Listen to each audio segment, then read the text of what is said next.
বন্ধুরা সবাইকে ওয়েলকাম আমার চ্যানেলে। তো তোমাদের এখানে আমি 2022 স্টেট যেটা রিক্রুটমেন্ট হবে 2025 নামে, এখন 24-এ আর নোটিশ আসছে না, এটা ওবিসি মামলার পরে 25-এই নোটিশ আসবে।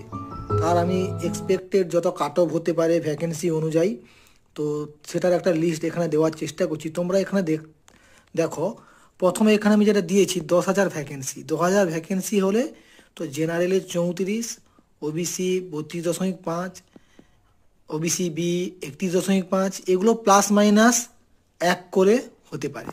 যদি আবার ভ্যাকেন্সি বেড়ে 15,000 হয় তখন কত হবে?